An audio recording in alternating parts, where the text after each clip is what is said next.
Val Pancakes here, and joining me tonight on the Stack It. Shout out to good dear friend Cold Stone Tim Boston for that one.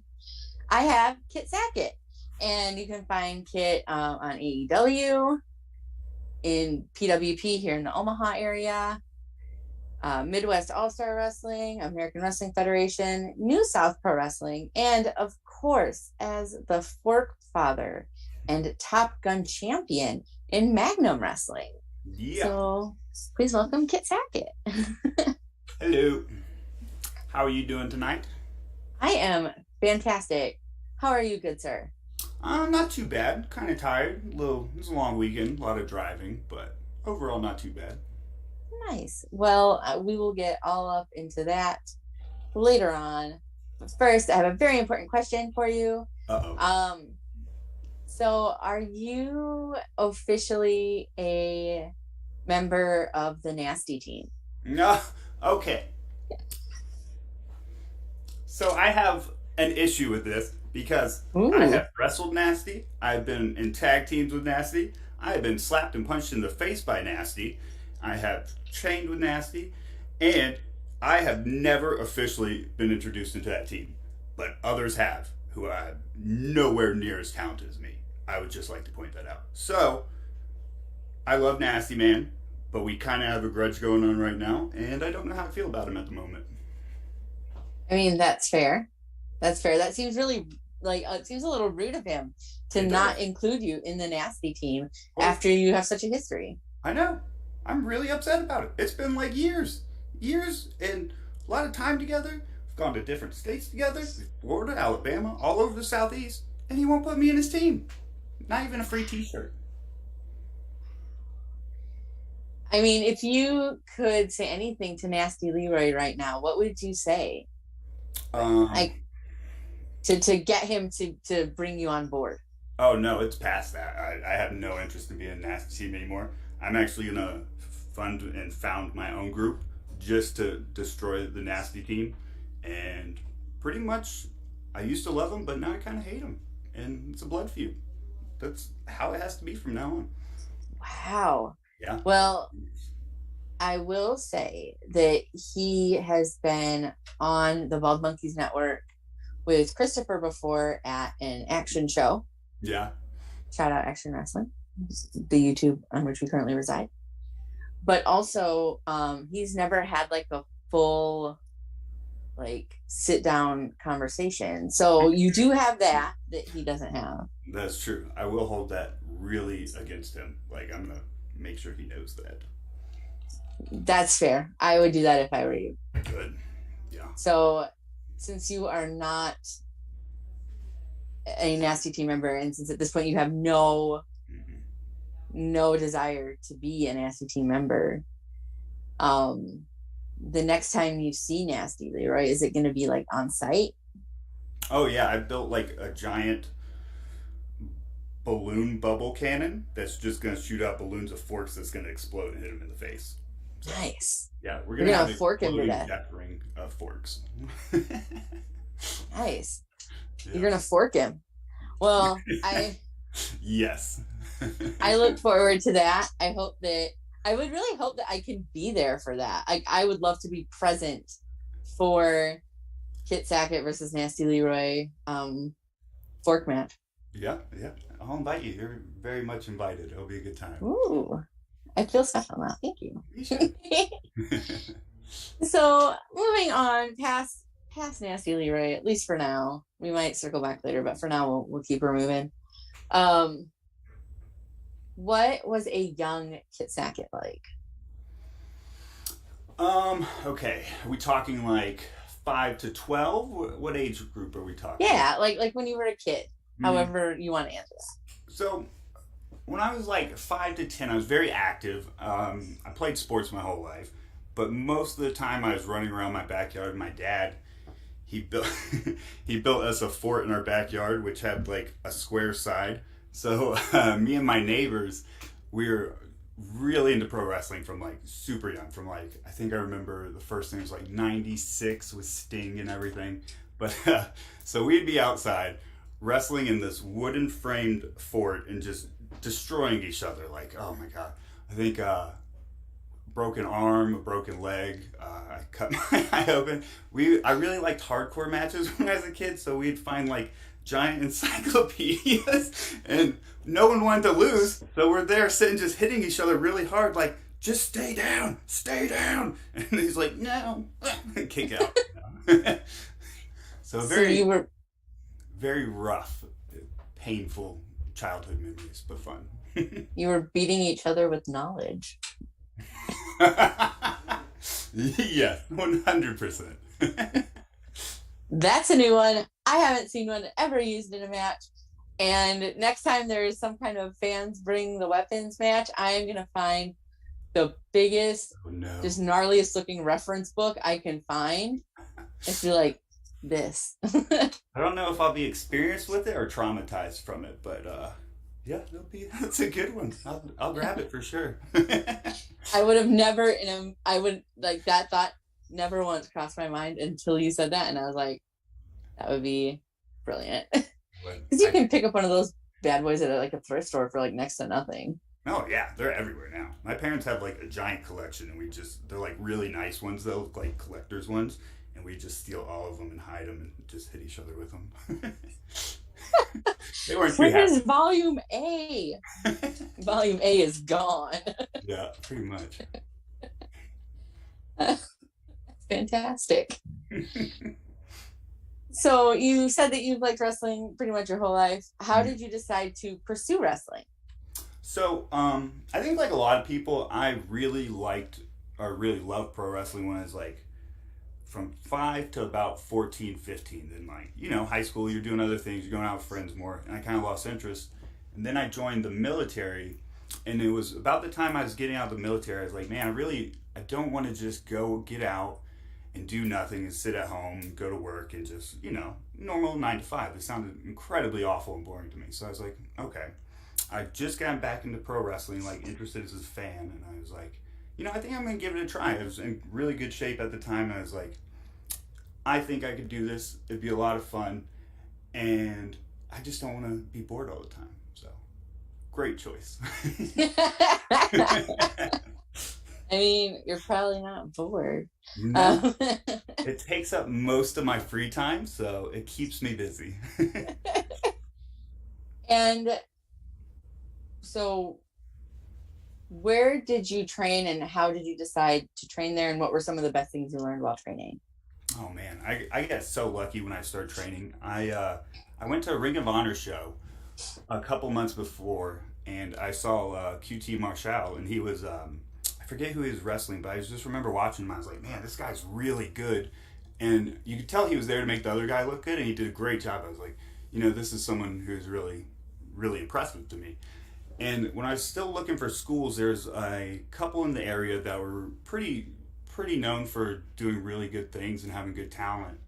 But I saw, I think it was Instagram. I came across QT's page, and I was like, oh man, this is the guy from the show. It was like, he looked like he really knew what he was doing. And the best part is like, it was like 15 minutes from my house. I was like, oh, way better than an hour drive. I'm definitely gonna check it out.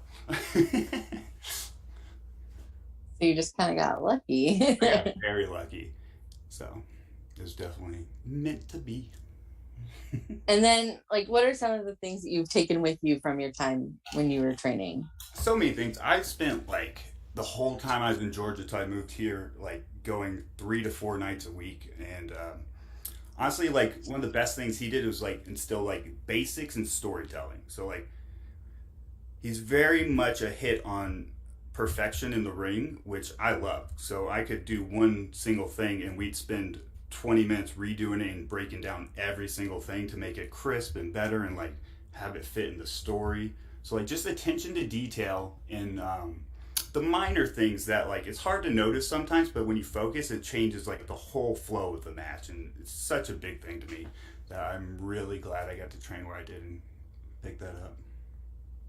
So when did you start training, and how long have you been wrestling? So I started in January of 2018, and so since then I actually waited a whole year of training before I had my first match. So, and I actually got forced out my first match because I was like, "Oh no, just keep training." And he was like, "No, dude, it's been like a year. I've been asking you for like 6 months. You need to have a match." I was like, "But I'm not good enough." I'm very much. I was always worried. I was like, "Oh man, what if I go out there and have the worst match possible?" I was like, "I don't want to do that. I'll just go train for like 6 hours a night every night." You're just training, no matches, Yeah. no, not in front of other people. Mm-hmm.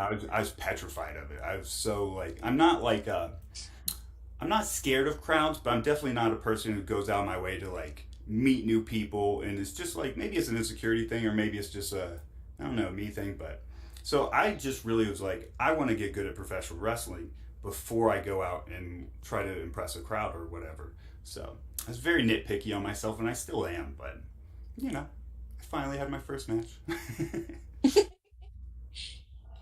So, what was your first like in-ring experience like? How did you feel like that first bump you took, or like that first night of training? So the first night of training, actually, I walk in and I see like it was a really small school at the time. There was only like 7 people that ever came to the class, and it was one ring compared to what it is now. It's like what 4 or 5 rings, and like 1,000 people go there at this point. But I walk in, I see a bunch of people, or like 3 or 4 people standing in the ring. And I'm like, oh man, these guys look really good. I don't know what I'm doing here. I want to go home. But QT is like took me outside. He had a crash pad, luckily, so I practiced bumping and picked that up decently quick. Then we finally got in the ring. Learned like one of the things he was like, "All right, I'm gonna teach you something no other school teaches you: how to get in and out of the ring and not look stupid." I was like, "Okay, cool. That's really important."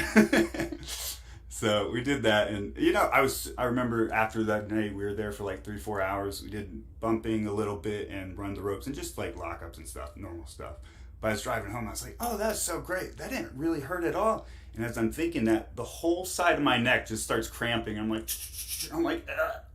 never mind.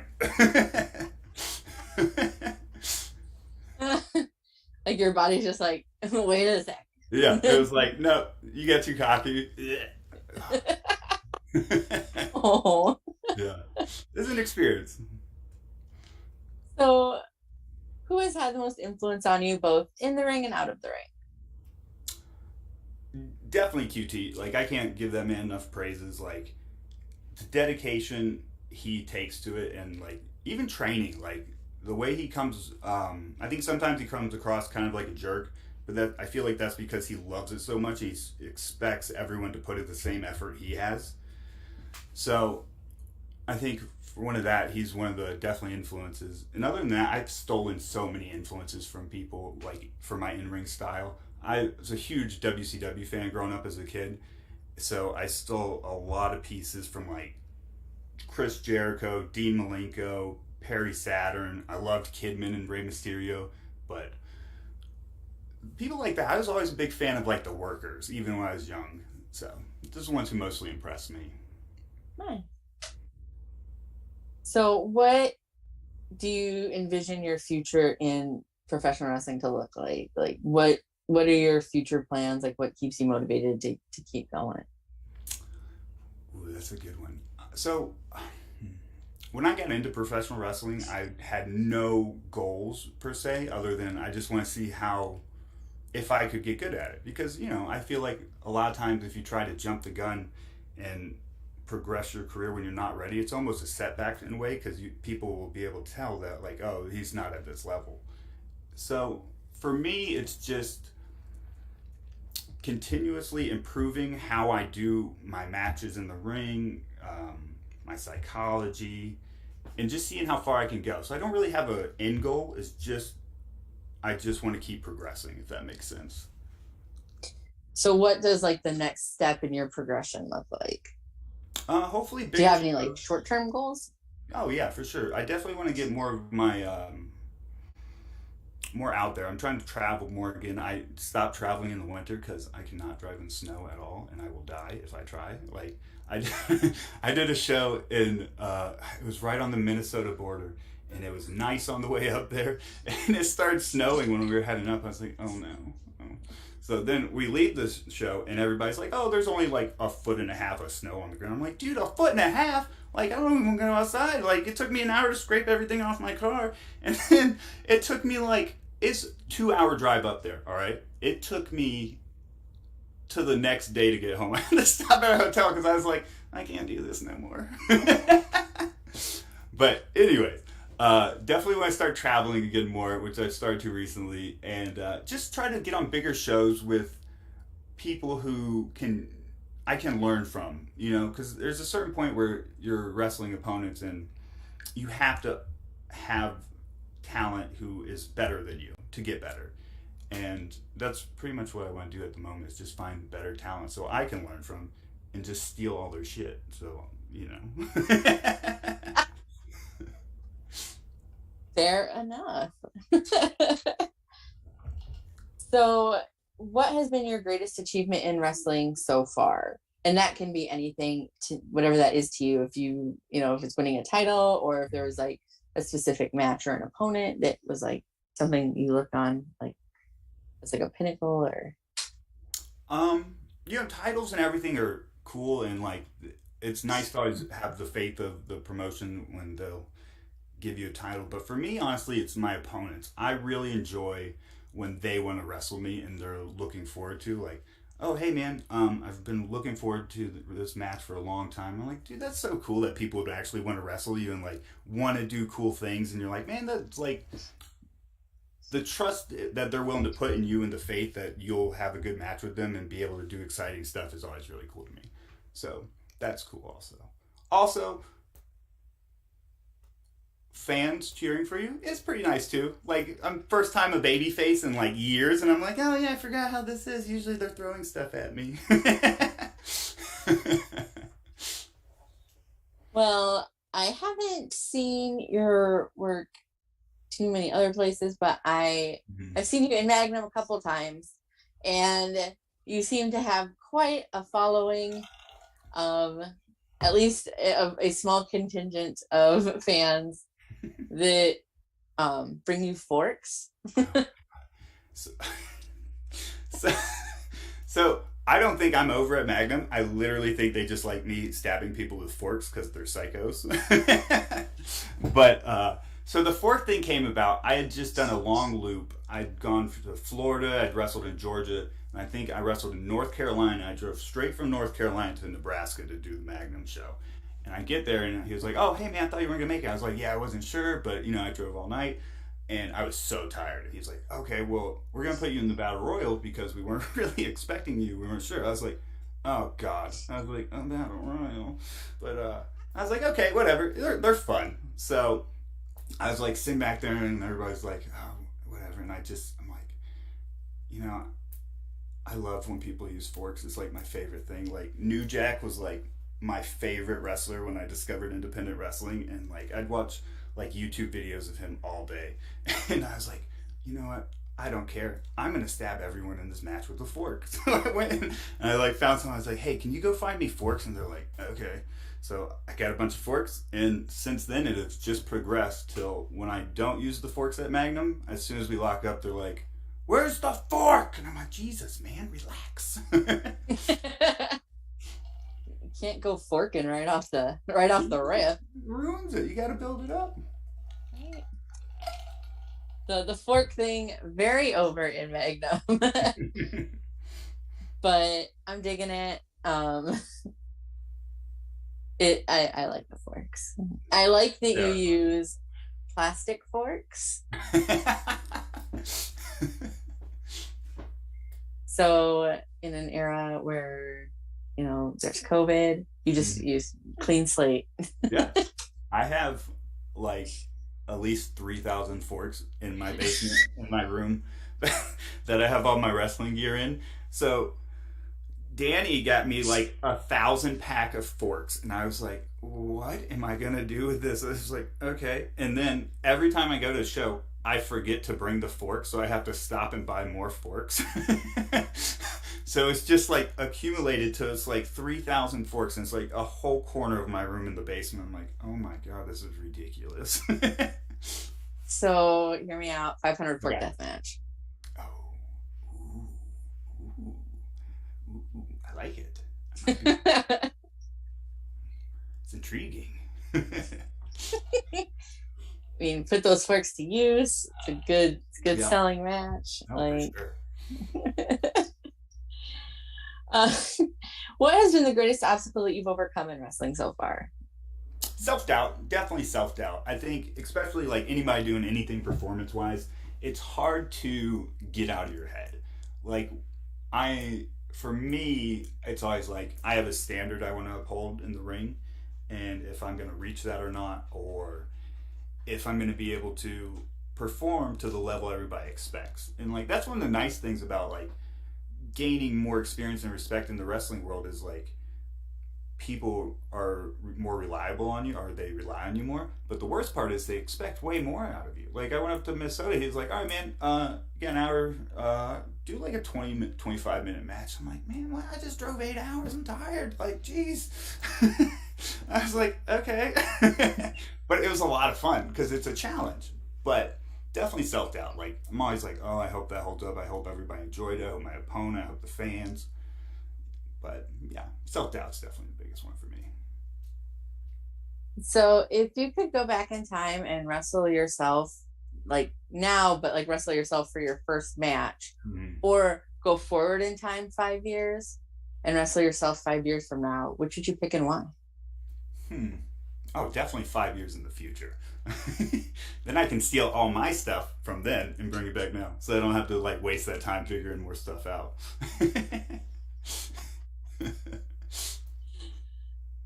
I mean, that's very practical.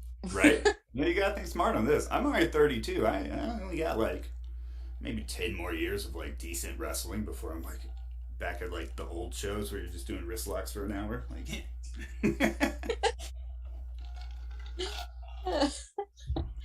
So, if you had an action figure of yourself and it was one of the like talking action figures, oh god. what would you want it to say and what accessories would it come with? Definitely a fork. Like, but like, okay, so it would come with an outfit because I bought an outfit off Amazon when I first did the search fork thing, and it is a literal 6 foot tall bodysuit of a fork. So the head's just like a crown. I'm like, oh, that's amazing. It's the best thing. I really want to get Donnie to wear it. I was gonna say I haven't seen this yet. No, I haven't Excuse pressed me. it out. I can't convince certain people backstage at Magnum to put it on or let me use it, and it's kind of upsetting. So if you want to help me with that, that would kind of be great. I will try my best to Okay. petition certain decision makers Yes. so that they understand how at least maybe even just in a battle royal. Oh, that'd be so amazing. Like if you're in a battle Introducing Kit royal, Sackett's fork. yeah. Like throw a trainee in there. Like Oh, come I on dig it. now. I dig it. But yeah, so definitely it'd have the fork costume, two giant forks, and it would be like, I am Darth Forklord.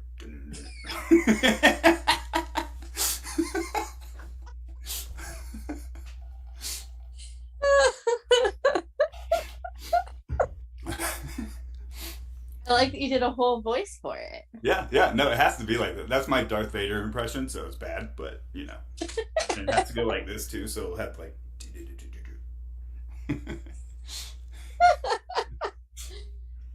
I look forward to the day where we get the giant fork Yes. costume in Magnus. Yeah, me too. I have to find it first because it's been like 6 months, but I'm pretty sure I know what it is. It's probably off becoming king of your 3,000 forks. I hope so. I really I hope they don't revolt against you. do. Oh, that'd be bad. You wake up and there's just like forks in bed with you in the middle of the night.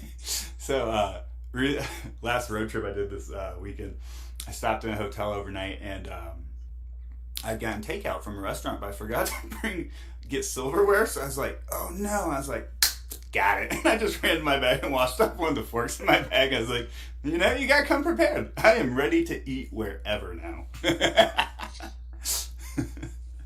Always forking. Yeah, yeah. Got to keep it going. I mean, that seems very practical. At least, you know, at least you have a gimmick that has practical uses. It's very convenient, that's for sure. Who knows where that fork has been? Yeah, I know. That's why I kind of washed it off. I was kind of disgusted with myself at the same time. I eh, was like, man, I'm eh. so hungry. It's like I'm sure you're a wrestler. You've probably encountered worse.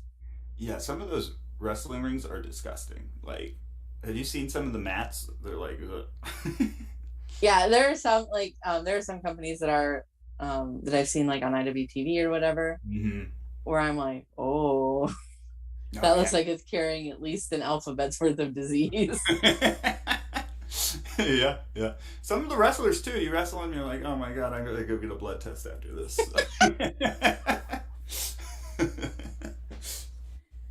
There. There's some shows I go to where I'm like, ooh.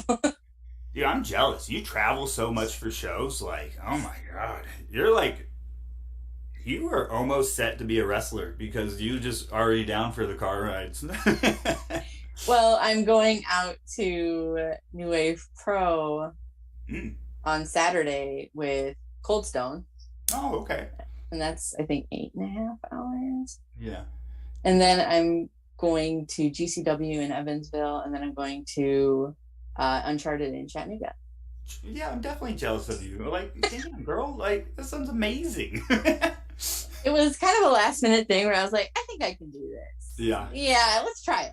Yeah, not getting any younger. Yeah. Well, that's the problem with, like, so I was definitely spoiled in Georgia. Like, there's like 35, 40 promotions in Georgia. And, like, you're like, okay, if I want to work every weekend, like, I can booked all the time. Here in Nebraska, you got maybe, what, three? And you have to drive so far to get anywhere. Like, I'm doing 8-hour drives every week, and I'm like, I can't even double shop because I'm like, I gotta get home on Sunday for work. Oh, yeah, it's definitely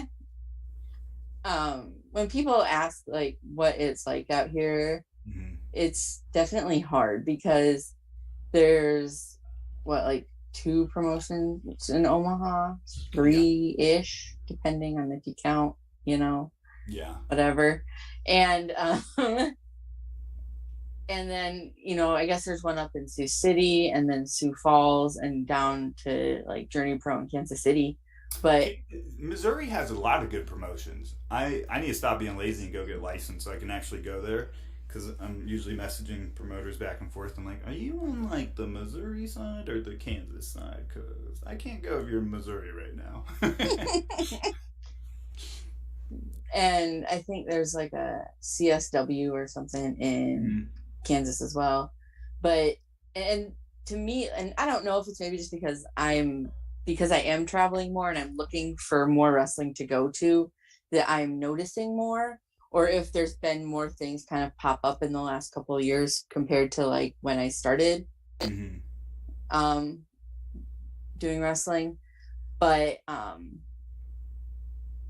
it is kind of a leap between kind of like that Sioux Falls, Sioux City, Omaha, Kansas City, and then you go over and your next real like stop is you're going to be either in Minneapolis or I guess like St. Louis.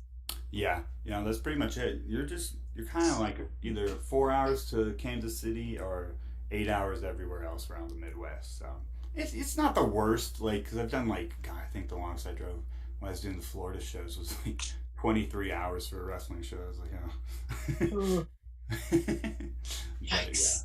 yeah, that was a rough one. Yeah. So like I think that people that aren't from here don't understand like just that sheer distance of like you're going to have to drive quite a ways to hit anything else. Hmm. And west of us, I don't think there's anything till you really hit Denver and then No. maybe Las Vegas. Yeah, it's yeah, Las Vegas is another 12 hours past Denver. Right? Like Yeah. Yeah. so it's very different than like even just over like in the eastern part of the Midwest where you're looking at like Indiana and Illinois and Ohio. Like it just seems like they have just like you can't like you can throw a rock and hit like seven different companies. But Oh yeah, we're definitely in like kind of a dry zone, but like I was surprised. I guess coming from Georgia because there's so many promotions like how few there were out here, but there's actually a decent like amount of talented wrestlers out here for not real. You know, you have Strife with his school, or he did have it, but there's not many training places in Nebraska. But there's some pretty good wrestlers out here for being in such a like a desert area of wrestling. Yeah, I think that, you know, to what you were saying is a lot of people that are here were trained well, and that there are people here that train well. Maybe not quite at the moment, but the last probably 5 years or so, there's been kind of new talent coming up, and it's cool to see that we can sustain ourselves here, where we're not, you know, having to bring people in from who knows all over the place every month, but also where we can bring people in and it's not like there's somebody for them to wrestle, so it's not just like some one-sided ugly like match. Yeah, absolutely. Yeah, I totally agree. It's really nice that like the fans are kind of great here. Like, they're if you don't have a name talent on your show, they'll still come and they'll have a great time because they'll still get to see good wrestling. But then when you do bring in a name, you know, everybody gets to learn from it. A lot of times, if they're like a good dude or woman, and like they come in, they give great advice, and like so far, I have not had a bad experience with anybody that's come in or any of the wrestlers in the Nebraska area, which has been really nice. It's I like, you know, I've been kicking around here for like almost 10 years now, which is scary that I've done anything for 10 years. But you know, it's a lot of the same people now as from when I started, and I think the people that remain were the best people for the to remain. Like, I think a lot of people that are no longer in the business probably shouldn't be. So Fair. No, it's very fair. It's really easy to get a stagnant area too, especially like in this where it's such a desert. But so far, everyone who I've encountered is either really talented or a great person. So I'm not a bad experience or anybody bad to say about. And you've been like, it's interesting to hear your perspective, because like I said, I'm kind of from here. This is where I learned what independent wrestling was. I didn't know that it was like a thing until here. But for you to have come from somewhere else where there's a ton of it, to say that is kind of, you know, like a little feather in the cap of the area, or however you want to look at it, because Nebraska wrestling cap. because you've seen other things and you've been other places. So if you could create your own title, if you just could create a title, what would it be for, and how would it be defended? Like, Okay. what would you call it? Like, I 100% know. It'd be the I beat Nasty Man for not putting me in his club title, and it would have a giant fork on it, but a real one that I could hit him with the title every time I saw him. Every time. I'd be like, hey, Nasty, nice to... Wouldn't even let him say hello. Be like, oh my God, I hate that man. I hate him so much. would you come out to Return of the Mac just to spite him? Oh, yes. Yes. Come out first. Yeah, you got best ideas. You can come with me everywhere. It'll be me and you against Nasty Man all over the country, and we're just gonna beat him up everywhere. I'm for it. Okay. I would definitely like take a video of it, and we could just like do like a whole like YouTube series of just you just beating up Nasty Leroy in various locales. I like it. I'm so down. You're on notice, Nasty Leroy. We're coming for you. Next time I see you, Nasty Leroy, no hugs, just forks. Just forks. I mean, you can have like half of my fork collection, so you can just go all over the country shanking them. I was like, I wonder if I'll see him this weekend. If I do, I'll definitely fork him. Amazing. Last time I sending a message. Yeah.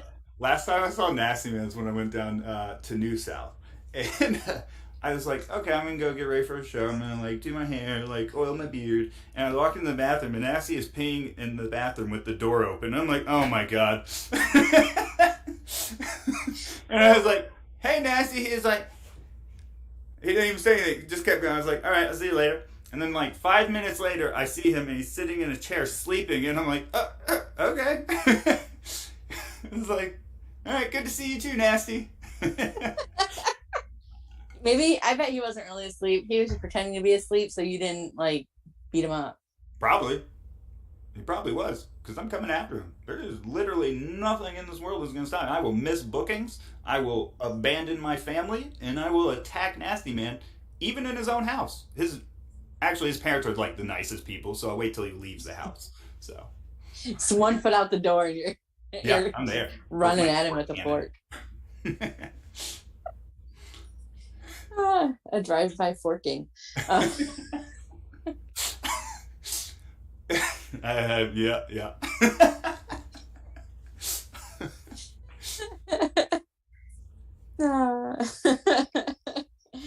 Well,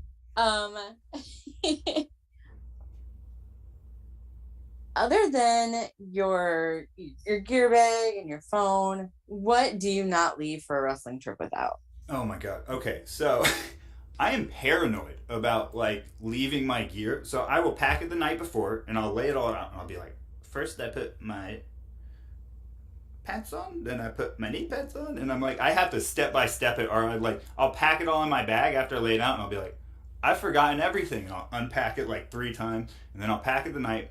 And whenever I'm leaving, I walk out to my car, I put it in my car, and I immediately pull it back out and make sure everything's there again. I'm so paranoid about leaving stuff. And other than that, I'll usually grab some snacks for the road because I'm cheap. So I'll like make some salads and some sandwiches or whatever for the night before. And then I'll go grab way too much caffeine, and I will drink all of it on the way up there. And right before I'm about to wrestle, I'm like, I really need to have some water. I'm going to have a heart attack.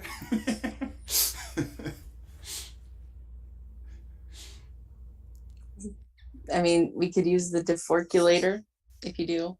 Oh, that was bad. That was bad. God, that was awful. I will. Yeah. That was like bad, like worse than a bad dad joke. Oh no, that was like grandpa joke. Who you're like, okay. Oof. That's like it's a groaner. Yeah, my sincerest apologies. I'll never. You should apologize because that was awful. I don't even know if I want to do this interview anymore. I'm like, oh. You're just like, forget it, done, and. Yeah, I can't put up with these like terrible jokes anymore. Like I'm knocking my computer over. I'm like, okay.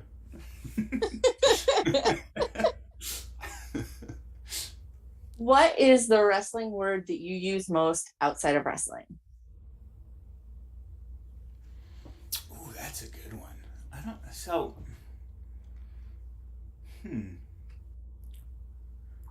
I ask people if they're gonna blade a lot, and they're like, "What are you talking about?" But I ask everybody that before their match. So, yeah, I'll be at work, and they're like, "All right." And I was like, "Are you gonna blade?" And he's like, "What?" And I was like, "Okay, I'll leave." I have a weird obsession with it. It's like, I don't know. I think it started because, like I said, I was a huge New Jack fan, and I remember watching that interview, and he just slaps his forehead, and it starts bleeding. I was like, what? Like, who does that? Like, oh my god. And so every time like I meet anybody who's like an older wrestler, when that was more common, I just stare at their foreheads the whole time. I'm like, I can see it. I know your secrets. Oh, that's so random. I know, like, right? It like doesn't. That's not one that I get. Yeah. Oh, keep the kayfabe or whatever. I'm just like, yeah, I want to see that head.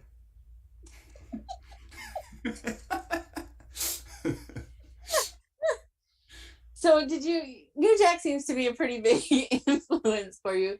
Did you ever get a chance to meet New Jack or see him in person? Absolutely not. I'm terrified. I was terrified of the man. Like, I know people in Georgia who'd like been on shows with him, and he's like, oh, he's super cool. I was like, oh, that's so awesome. Still never want to meet him. He terrifies me. Fair enough. Yeah. I was very fortunate in so much as I went to Mania Weekend in Tampa last year, and I saw his match Mania Weekend. Oh. And we had walked by each other, and he very nearly bumped into me. Mm-hmm. And in that moment, I felt a fear like I had never felt before, and I was like, I never want to experience that again. I don't know if like how much of that is his personality or like, but he was probably one of the coolest characters of all time in wrestling, in my opinion. I mean, he has a heavy lore. Yeah, like the background for a man who's never been on like national TV is insane. Like it's very like almost like territory like legend of like New Jack, and you're like, ooh, what's gonna happen? There. Mm. So you kind of mentioned it. I know because I live here too. You're driving because you don't have a choice and you're driving everywhere. What do you like to listen to on your drives?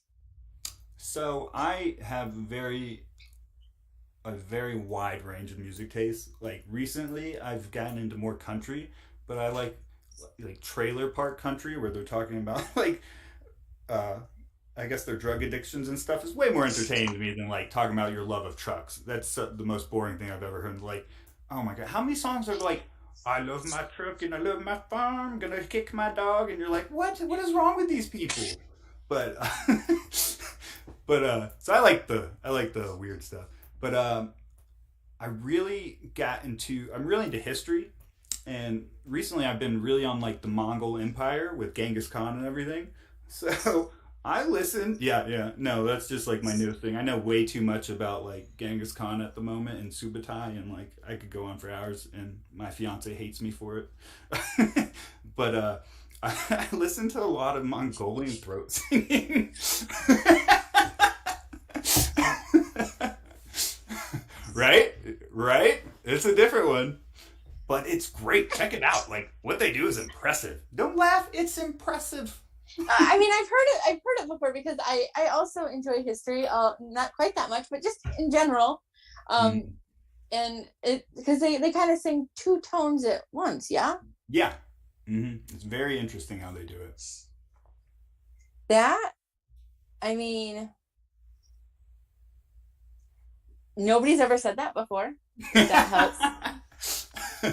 You like trailer park country and Mongolian throat That's singing. like that's like the recent trend for like the last month, and I'm kind of like my playlist I now hate on Spotify because I'm like, all right, I'm tired of you, so I'm probably about to find a new music phase because I'm kind of bored with the trailer park country. You can Not only enough. say so much about trailers and meth for so long. Not enough Mongolian throat singing in this playlist.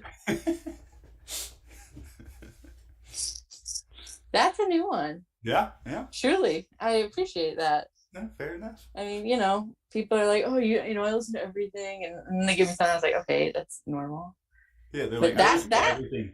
And they're like, I like Britney Spears. You're like, everyone likes Britney Spears. Calm down. right.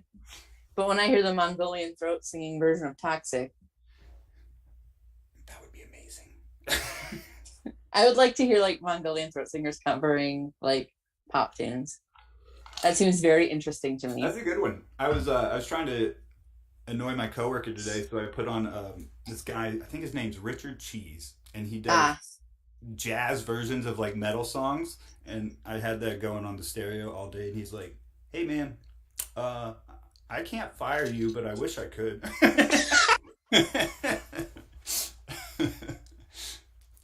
you're like, mission accomplished. What will we do tomorrow? Yeah, tomorrow's definitely going to be probably going to move on to Tibetan throat singing, which I found a playlist for, and it's actually really scary. Like I was listening to Tibetan throat singing, I was like, man, this is really intense, and I don't know.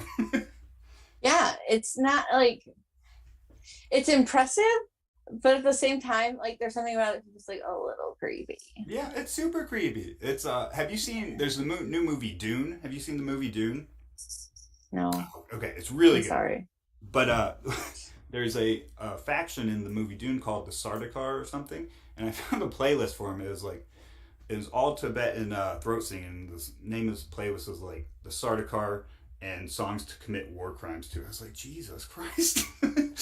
It was really terrifying. I was like, I can't listen to this no more. Yikes. So, is there any other like weird subset of music that you dabble in? No, Do you listen to anything normal? yeah. Only by myself.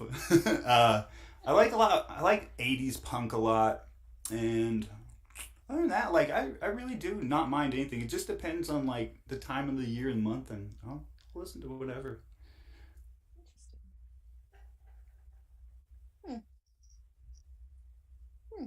Do you listen to any podcasts or anything, or are you strictly a music guy? I listen to a lot of podcasts. At the moment, I've kind of gone back to just a couple like wrestling podcasts I really like, but that depends too on like I'll just search topics and find like random podcasts about things, and like some of them you listen to, you're like, oh, this is like a diamond in the rough. This is really good, and other ones you're like, who let these people make a podcast and put it out there? You're like, it's awful. It's really like it's a hit or miss finding random ones, but I like them. I think right now I really enjoy actually Freddie Prinze Jr.'s podcast. Have you heard that one? No. He has a wrestling podcast, and I was like, okay, I'll listen to like one episode, and I was like, oh, this is actually pretty good. Hmm. Interesting. Yeah, Interesting. I have weird taste a little bit, but Yeah, I've gathered. But no,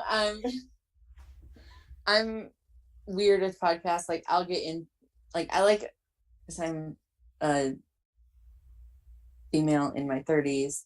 Clearly, I'm listening to true crime podcasts. What else would I do? It's kind of it's what women in their 30s do, especially single ones that have cats.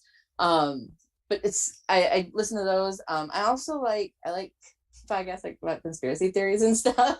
Oh no, do you really? Oh God. Okay. Weird. Are we talking about like way out there conspiracies, or like, this isn't too bad? I listened to one yesterday about free energy, and if there's a way to make like free energy where it like the input and output, like the output exceeds the input, so you get more out of it than you put into it. Okay, that's pretty normal and like interesting actually. That doesn't sound bad. Yeah, no, like I'm not like, I mean, so I listen to some like really goofy ones, but like I understand that they're like really goofy. Okay, so it's not like you're like, oh, this is the truth. Yeah, no. Okay. It's more just like, I've never thought of it before. There was also one about like J. Edgar Hoover. It was like a multi-part deal. Mm-hmm. Interesting. That was interesting. It was. My fiance likes a lot of true crime ones. She does. There's this one, I don't know her name, but she does like her makeup as she like tells these like creepy murder stories. I'm like, this is actually really good. I was like, this is a cool podcast. So. Yeah, and then sometimes you do stumble across those that you're like, the barrier to entry for podcasting is low. You're like, ooh, I really wish your mother didn't buy you that microphone. Right? Like, ooh. But people probably say that about me. I don't know. So is what it is. What are your go-to road snacks? Like I'm a Snackosaurus Rex. I love snacks, and I love hearing about what other people have for snacks. So Kit Sackett, what are your Kit Snackets? I'm sorry. It's okay. Okay, so I usually go for like nuts because they're supposed to be healthy. So, that. Nobody clipped that. Oh, yeah. Oh my God, no! I love the nuts. What else do I get? I usually try to bring snacks from home, so like whatever I can steal from my cupboard without being yelled at. I'm just like walking out at like 4 a.m. with like a whole armful of things trying to sneak out, and I'll have like chips, I'll have like bottles of water, I'll have Gatorades, and then I also stop at the gas station, and I'm like, I'm gonna get whatever I want, and it's like, it depends, like donuts sometimes, and then I get to the show, and I'm like, dude, I should not eat so much on the road. They're like, you know how I was planning on doing that moonsault? That's now going to be just a kick to the stomach. But not my stomach. No. Your stomach.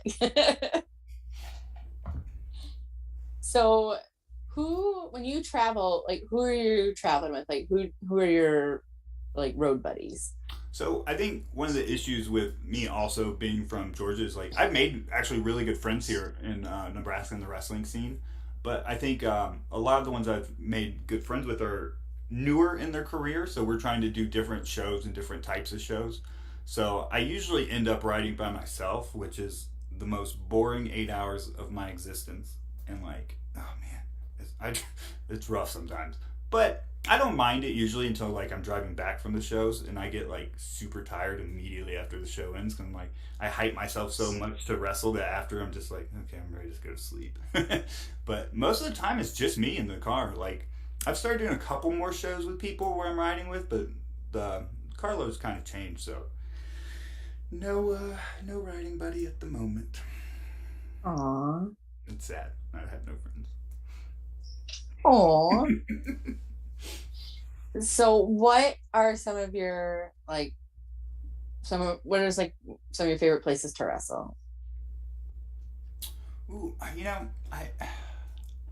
I've wrestled in a lot of places since moving here, and I've only gone back a couple times. Minnesota's really nice. Like the crowd's always great. I really do like Omaha because it's such like a small night like tight knit like crowd. They're always like super excited when they know the people. And that's fun. Georgia, I don't. It was probably because I was just starting off and awful in the ring. But those crowds did not like me at all. They were like, God, not this guy again. I'm like, hey guys, I hate you too. So it's okay. That was the easiest part about like being a heel in Georgia is because we both hated each other and didn't want to look at each other. So everywhere else except Georgia, I love wrestling. Home state, hate those people. Worst people ever. They don't love me and I hold it against them really, really hard. I mean, that's a choice, considering right now we are live on the Action Wrestling YouTube. Well, so Georgia, oh my God, I love Georgia. Like, I can't wait to go back. Like, I miss those people so much. I mean, take away from that what you want. I hate them. Who has been some of your favorite opponents over the years, either in Georgia or here or somewhere in between?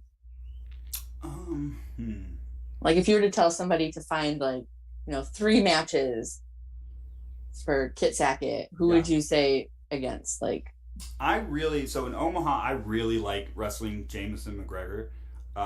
One, because I can hit him as hard as I want and I don't feel bad about it at all.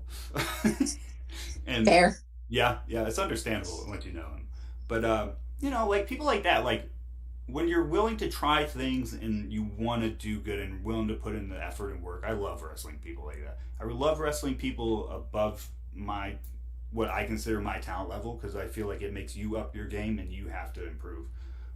This weekend I wrestled JDX and he's pretty well known on the indies around here, and he's been on AEW Dark, and I was really excited to wrestle him, and it went really well. And okay, so also this guy's from Georgia. He's the worst person I've ever met in my life. I hope he also sees this. His name is Musa. He's a terrible person. He is literally the worst person. He likes to kick me in the chest really hard, and I'd wrestle him almost every day for 3 years. And if I could go back, I would watch that match, any of them, 1,000,000 times, just so I could see myself punch him in his stupid face. Nice. Terrible person. Awful human being. He's really nice, and I don't like him. That checks out. Okay, fair. So, I mean, when this, after we're doing this live, but afterwards it'll go up, and if you want to clip that out and send it to him, like by all means. Oh, I will. I will definitely clip it because we have a whole group chat called We Hate Musa, and it's like 12 people. And all we do is talk about how much we hate Musa at like 3 a.m. Nice. Yeah. It seems really like a productive use of your time. And I hope that he knows how you feel about him. Oh, he does. He definitely does. I tell him every chance I get. That's fair. You sometimes just have to remind people where they stand. Yeah. Like he'll come up and be like, give me a hug and be like super excited to see me. I'm like, oh, it's nice to see you, Musa. I hate you. and then he'll get sad, and it makes my day. His sorrow is like, it's the best part of my life.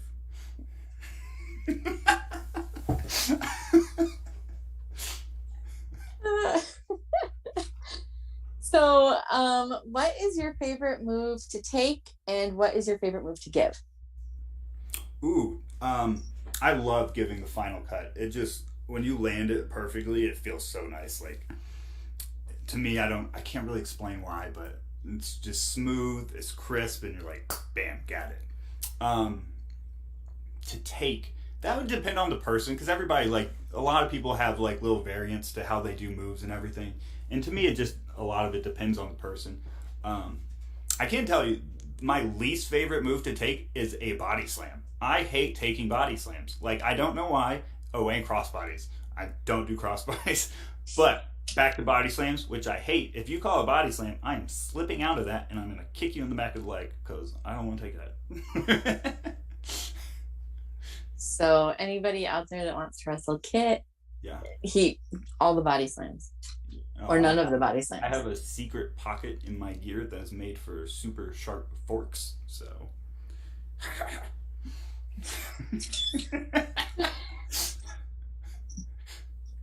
Like a fork holster, almost. Oh my god! Okay, that one's good. I'm gonna get that one. That was a good one. I'll give you that. Thanks.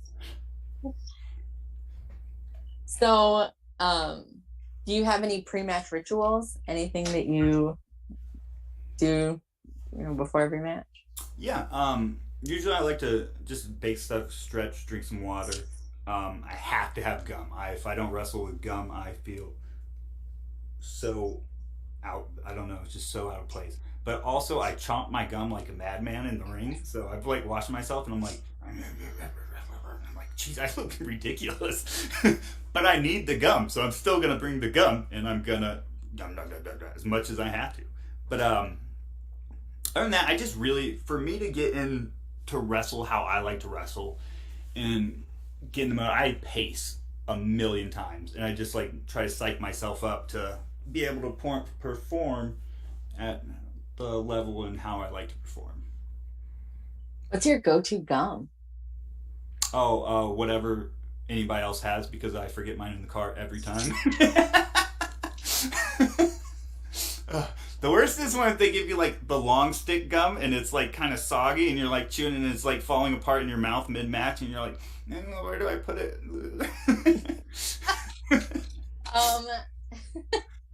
Fair. I 99% of the time will have spearmint extra on me. Ooh, nice. Just if you ever need a little. Fair. Well, usually I only realize it like 2 minutes before my match. I'm like, oh yeah, I need gum. But usually, if I do remember it, I have like 13 packs of Orbit gum in my car at any given time that I buy on the way to shows and forget. So, I'm prepared. If anybody asks me to go to my car and get something, I have it, but not in the arena. So I want to take a little break in our questions just because we have somebody in chat here. One moment, I'm going to try to read this.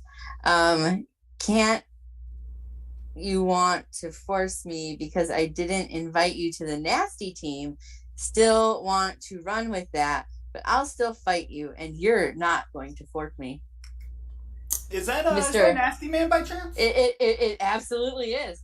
Oh my god, Nasty Man, I hate him. He's just such a great guy, and I can't wait to see him so I can punch him in his big ass stupid head. Nasty Man, it's really nice to have him in the chat. He's a great person. I love him. I'm gonna stab him with a fork in the face. You're gonna face fork him? Excuse me? What type of show is this? I don't know. You're the one doing all the forking, not me. Yeah, that's a good point. Fair enough. You win that one. Yeah. Okay, so here's the setup. Me and you, we're going to travel the country with our exploding fork ring match. And we're just going to beat the shit out of Nasty Man all over the country. And he's going to be really sad. But then we're going to go after the other members because we're jealous. We're not jealous. We're mad. We're okay with it. We're fine. We're fine. We're not pissed. We're not disappointed. But we're going to... I can't say murder. We're going to punch every single one of them in the face. And I hate them because I know most of them. And they're really nice people. And I still hate them. You're gonna go on a reign of fork and terror against the nasty team. Yeah. I'm gonna have you come up with my catchphrases from now on. You're killing it. I love like wordplay and puns and dad jokes and dumb shit. And forks are so easy. Yeah. Forks are so easy. It's the best, easiest gimmick I've ever had. And it's so over. It's so over. The Magna It's faithful ridiculous. love the forks. I know, and I'm like, man, I just want to have like a really competitive match, and they're like, stab him with a fork. I'm like, God, guys, I hate you, but okay, and I'll like go get a fork. You like reluctantly people forking down. people. Fair. So I don't know if that nasty man is going to choose to respond, but if he does, I will let you know. Yes, definitely let me know. Back to our regularly scheduled interview questions. With all of the traveling you do, it seems that everybody has at least one like good travel story where either something really exciting happened, or like there was just like a series of weird events, or you almost died. Like, what is your like best travel story? Okay, I for some reason in the last like 2 months have the worst luck going to Minnesota. So a month ago I was supposed to go up there. We're like 3 hours into the car ride in the middle of nowhere, and we hit like a piece of concrete that another car shot off and popped our tire. So and we're just sitting out there for like 4 hours. I was like, hey man, I'm not gonna make this show. I feel really bad, but it's like 4 hours of sitting in the middle of nowhere in Iowa, which is like the worst state other than actually ever. It's the worst state ever. I don't know. Really, driving through Iowa is just torture. And like you'll get off to get gas, and it's like, oh, gas station, next exit. Then you get off, and it's like 12 miles away. You're like, I'm not driving 12 miles. Get it out of here. Like, what? Oh yeah, unless I can see the gas station from the interstate, that is not a gas station I'm stopping. Oh no. And there's like, okay, so I don't know. There's this rest stop in Iowa. So actually, I changed my mind. I hate Iowa more than Minnesota. It's Iowa that's the problem. But there's a rest stop in Iowa that you have the bathroom, and then you have the stall. But the stall's only like 4 feet high. So if you go to use the urinal, you're like, I look over and there's this old man just staring at me like, and I'm like, oh my God, what do I do? And I'm like, all right, oh bad, nice to see you, sir. It's so weird. Like, who does that? Who makes a stall like this tall? You're like, I don't want to make eye contact with strangers. Like, very strange. I don't want to make eye contact with strangers like ever. Anywhere. When I'm in like a vulnerable position. Yeah, especially in a rest stop, because that's like the weirdest spots, because everybody's covered in like snacks and stuff and drinks, and you're like, everybody's sweaty, and it's gross. It's very gross. Yeah. Anyway, back to the story. So we hit the chunk of rock. We popped the tire. It's flat.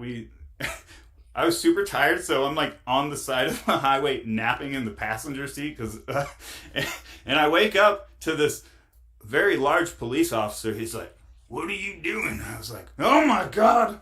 It's like he scared me. I was like, "I don't have drugs." He's like, "What?" I was like, "Nothing." I was like, he's gonna think I'm a crackhead sitting on the side of the road. Anyways, he's like, "Do you know how to change a tire?" I was like, "Yeah, but I don't want to." He's like, well, it takes forever for roadside assistance, so you're going to have to. I was like, okay. So I start changing my tire, and this guy's just staring at me awkwardly the whole time. So I'm like half doing it, and I'm like, okay. And I'm like changing. I'm like, what are you? Leave me alone. Like, is he going to hit you with a tire iron? Like, what the shit? I was like, maybe he's like seeing what I'm doing. I don't know. But anyways, we get the tire on. He was really nice. And he pointed us out to this nearest town, which was also like 8 miles on this little spare tire. So I drive another 8 miles to this town. There is a mechanic shop, and we're like, hey, do you have a spare tire? And he's like, okay.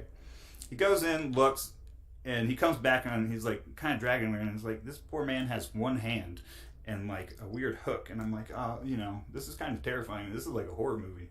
And I was super great guy. Like, he gave us a refurbished tire that had been refurbished twice and had like 2 plugs in it. He was like, I'm going to give this to you for free because this tire is not going to save you. I was like, oh God.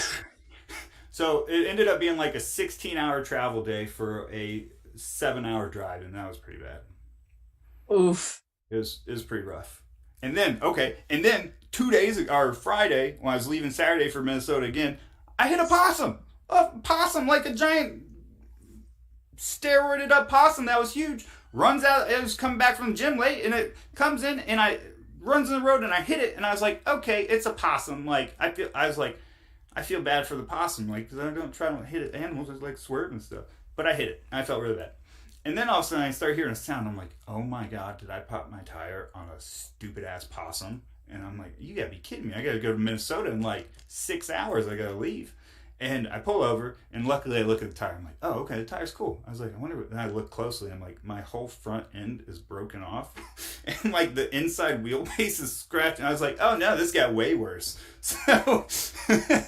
So what I did is I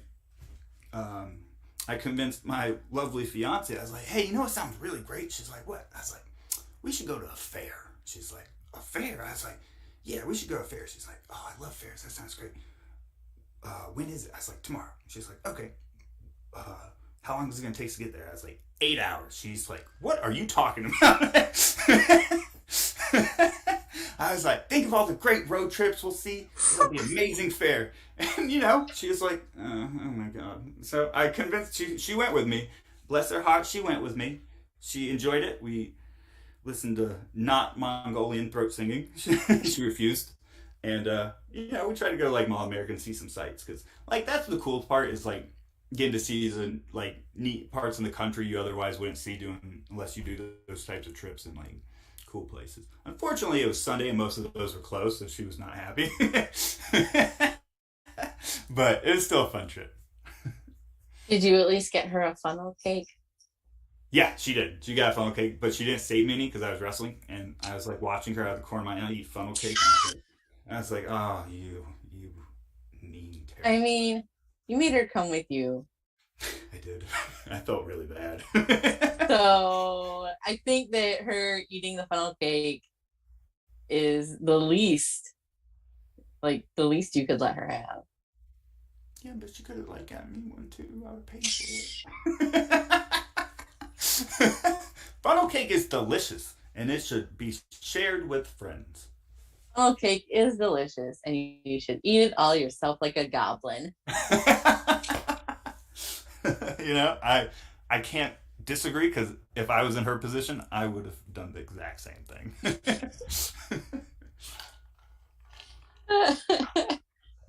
So, do you have any hidden talents? Oh man, no. Can you Tibetan throat sing? No. I tried, and I was told if I sing, I love going to karaoke nights at like bars and places, but I think I tried it once, and they literally threw me off the stage in like 20 seconds because they thought I was being a dick, but I was literally just trying to sing, and I'm really bad. It's a traumatizing moment, to be honest. Like, here I am just trying to be a professional karaoke singer, and they're like, hey, you can never come back to this bar ever again. I'm like, all right, dude. Fair. Oh. Yeah, I know. It hurt my feelings really bad. I mean, you could try again. You could practice. Oh, no, I'm terrible. I don't like sounding my own voice. It's awful. So you're not going to sing if there's ever a Magnum karaoke night? No, but I will go and watch and support. Update from Nasty Leroy. Oh, God. You not fork face me.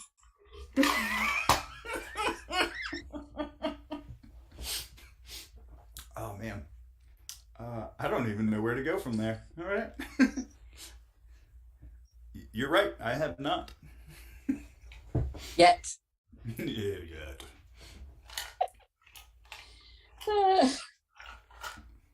So, if you could go back in time, what would you tell a 10-year-old version of yourself? Oh,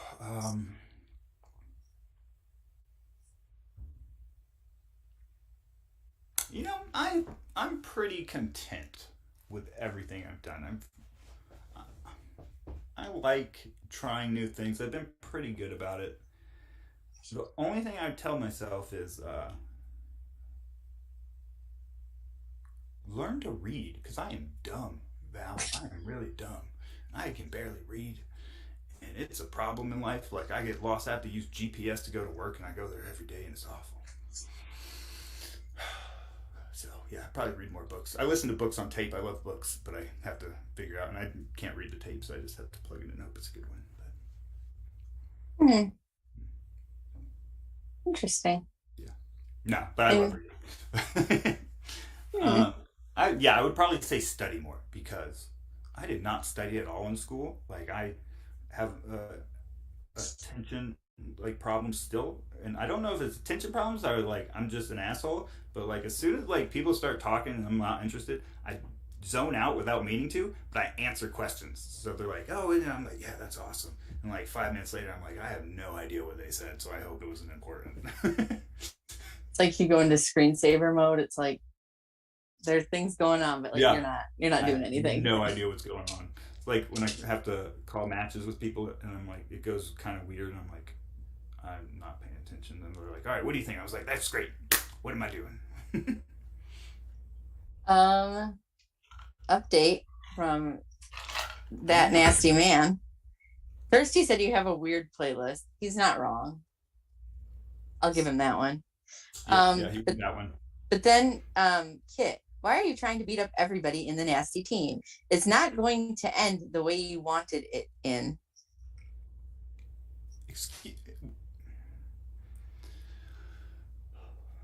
I hate him so much, Val. Like, he's the worst person in the world.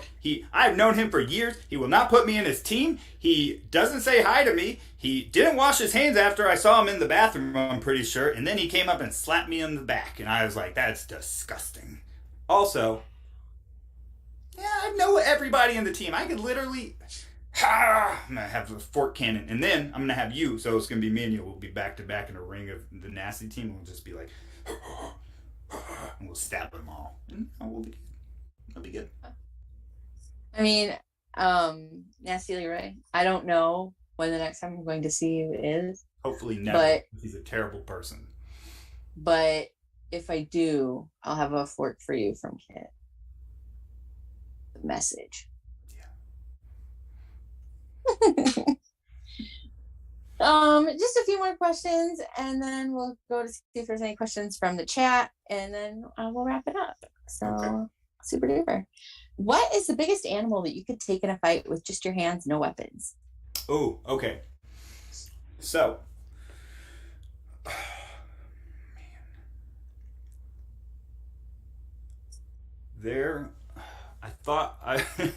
okay. So all right, I've realized my mistake in thinking in this, but for a long time I was convinced, and I was very convinced, like I wanted to fight a wolf. Like I was dead set on fighting a wolf. And I'm not talking like I was a child. I was like 22, and I was still like, yeah, I could beat a wolf. So now I don't think I could fight a wolf. They're kind of big and scary. And actually, I was in the woods in Northern California. We were doing some hiking. And the guy I was with, he was like, get back to back. I was like, what are you talking about, you psycho? Why are we getting back to back? It was getting dark, and I was like, get back to back. I was like, what are we doing? So he like turns around, gets on my back, and he's like, all right, grab a stick. I was like, what are we playing army? Like, what are we doing, dude? He's like, mountain lions. I was like, okay, this guy's crazy. He's gonna murder me. And all of a sudden he started shining his flashlight, and there was like 2 mountain lions that were following us. And I was like, oh my god, this is it. I'm gonna get eaten by a mountain lion. How am I gonna explain this? Like, someone better come up with a cool story when I died. Like, but yeah. So after that experience, I was like, I don't want to fight a wolf no more. I don't want to fight a mountain lion. I'll stick to like people who I can cheat and use forks on. It's way easier.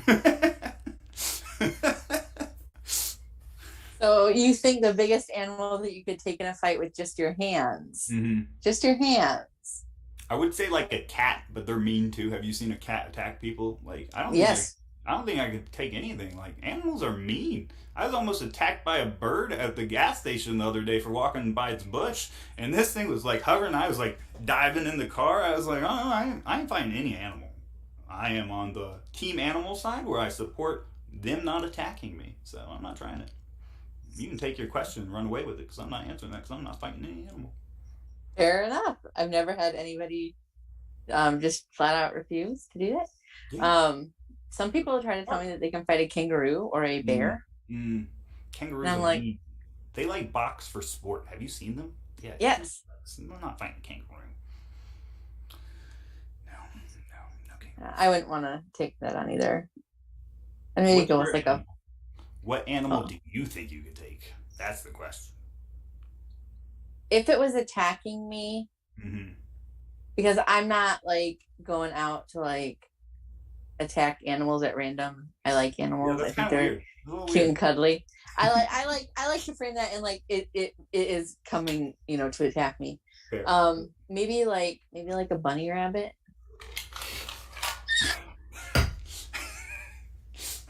Why is a bunny rabbit attacking you? What did you do? I don't know. That is not that is not a question I can answer.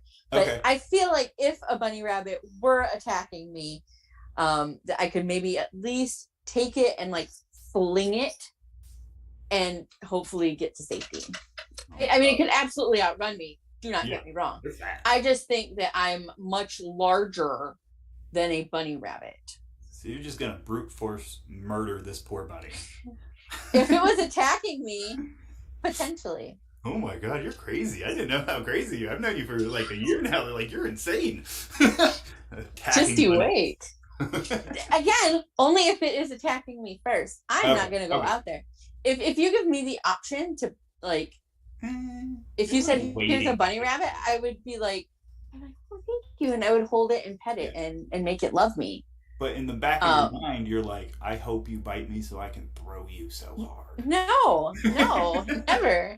I hope it doesn't come to that. Yeah, hopefully not, because that'd be terrifying. Bunnies are right. Right. I've seen Monty Python and the Quest for the Holy Grail. I know how vicious they can be. Yeah, fair. How do you take your pancakes? Toppings, So, inclusions. I like lots of way too much syrup and whipped cream. I don't like chocolate in my pancakes. I don't like fruit. Like, it throws it off to me. Maybe some nuts on there, but just pretty simple. Like, you don't want to over stimulate the senses on something that's so good already. Good answer. Thank you. I appreciate that. So now I have a somewhat important question. I'm going to paint you a picture. I'm going to set a stage for you. So if you just want to like go on the little ride with me. Okay. So you go to the store and you're like kind of hungry and you want something sweet and you're like zipping down the aisles and you zip into like the cookie aisle and you're like, cookies are great. I love cookies. I want cookies. But you don't want like chocolate chip cookies or oatmeal raisin or peanut butter. You decide you want to go for America's favorite cookie, which is indeed the Oreo. So you go to the Oreo section and, there's like all the different flavors of Oreos. And you're like, no. I just want a chocolate cookie with a white cream center. Like, no fancy flavors. But you still have options, right? Because you can get like the thin Oreos. Okay. With like the thin. Or you can get like just a regular OG standard Oreo. You can get like a double stuffed Oreo with the double stuff, or you can get like a mega stuffed Oreo with like so much stuff. So like, what are you picking?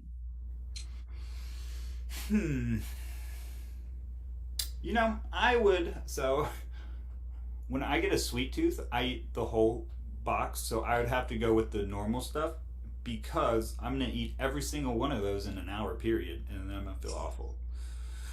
But so I have a problem though with Oreos because every time I go to the grocery store, I will pick up a box of Oreos and I will literally walk around the whole store with it while I get my other groceries, and I'll get really sad and I'll just put it back on the shelf because I'm like, all right, I don't need those. Aww. It's rough out here. It's rough.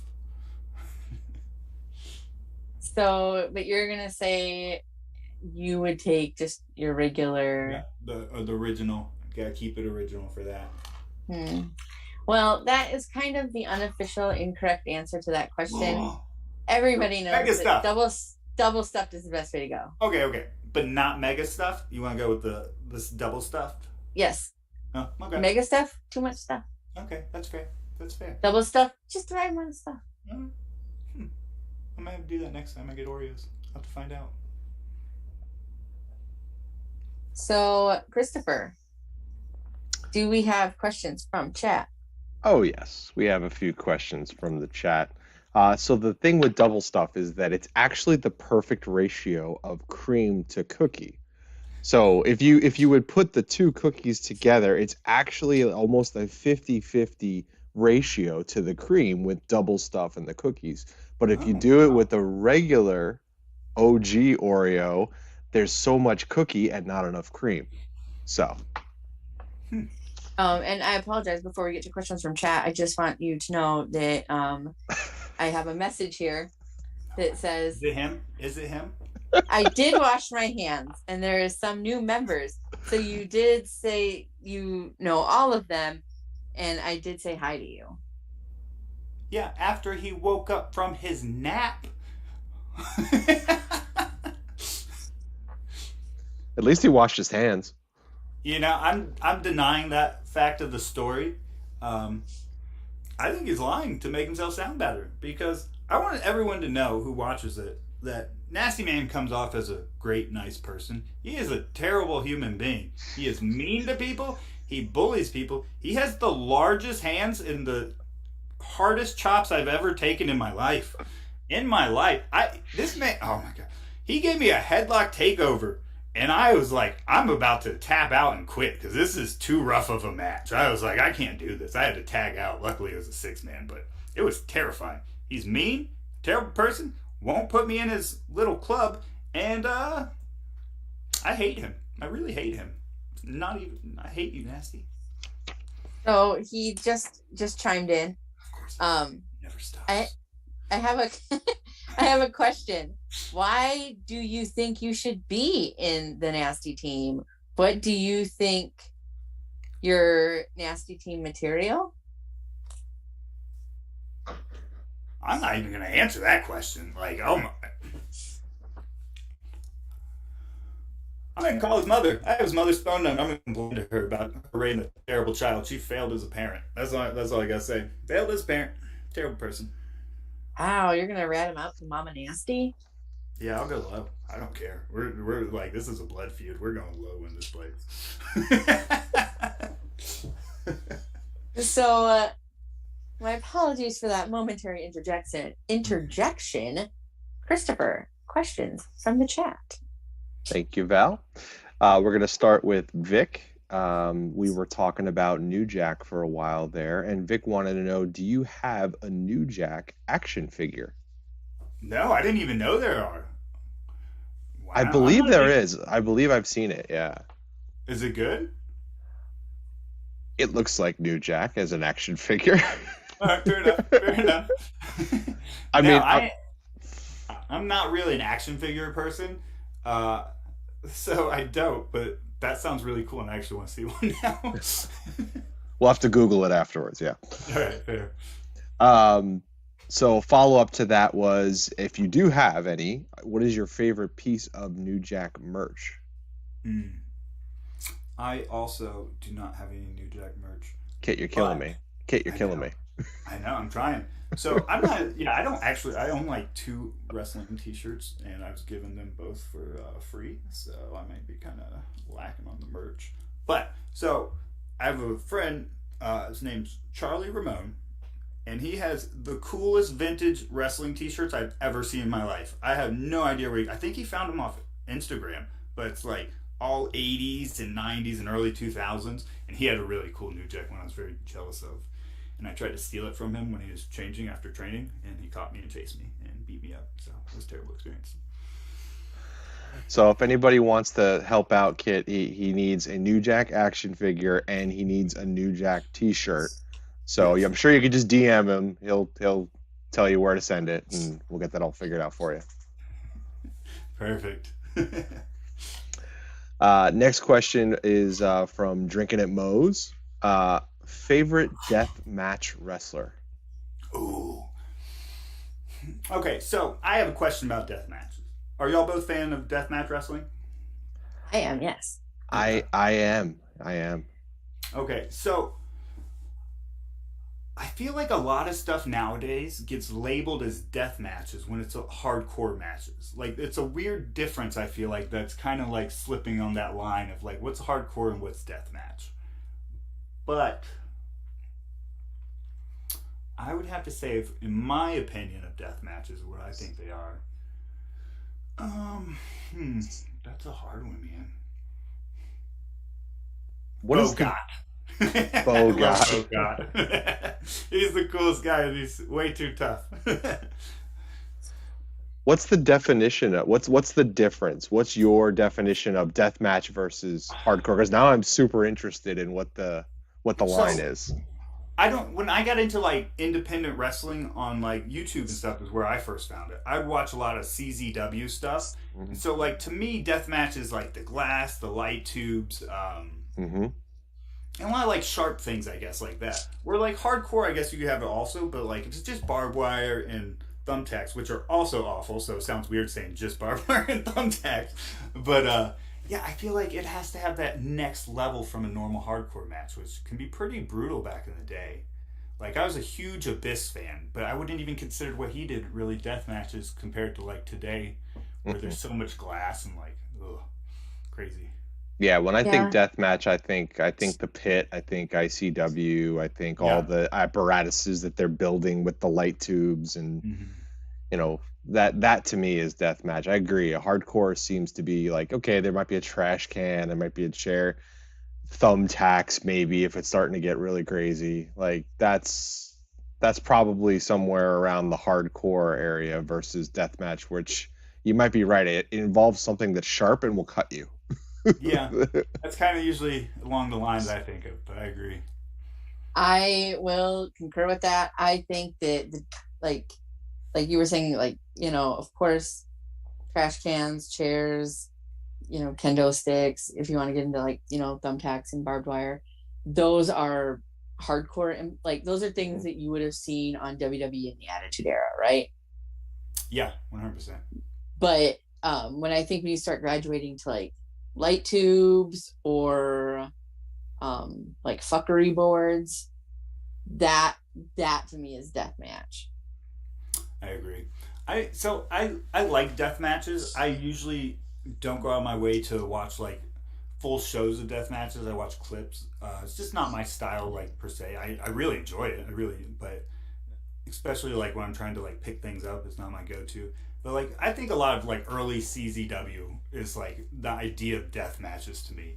And like, dude, I give those guys credit, man. Like those guys have to be insanely tough to like do all that and like do it constantly, like all that blood and cut up, and good for them. They're better men than me. Oh, agreed. Yeah, no thank you, they can do it. Yeah. All right, and final question from the chat. It's from our VIP Vic. It is his staple question. In your opinion, who has and what is the best gear of all time? Ooh, that's a good question. Man, maybe. Okay, so. Well, that's a hard question because gear's changed over the years so much. Like you had like the '90s, which was just kind of like everyone looked like Nirvana, and and then like New Japan has some great gear. Like their ring jackets in New Japan are insane. Like the detail they go into. Like Okada has like maybe some of the best gear in the world, I think. But then I think that depends on your flavor too. Like because you can go the opposite way and say like the Road Warriors because they just look badass, like in the spikes and everything. So, but in my opinion, I would say Okada probably has the coolest gear in the world. Awesome. Nice. Well, that was questions from chat. Thank you, chat, for asking those questions. Kit, thank you for answering those questions. And Val, back to you. Well, wouldn't you know? before we wrap it up here, we Oh have my a little God. Not hitting. a little little message for you here. Remember how David Ali said something about Mama Nasty? Don't be like David Ali, gotten at the Nightmare Factory and is going to. Wait. I said I loved his parents and they were great people. So, I don't know what he's talking about that. I only said, and I like to be very clear, Nasty Man's parents are wonderful people. They just raised a giant piece of shit.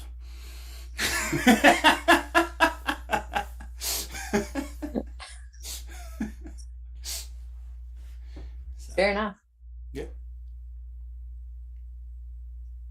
And on that note, what are your upcoming shows? Ooh, I would have to check my calendar. I know. Oh man, okay. I was very picky for a long time on bookings about where, but I have wrestled at 2 fairs this month. For some reason, Friday I am wrestling at a haunted house in the middle of summer. I'm not sure why, but I'm gonna be there and it's gonna be fun.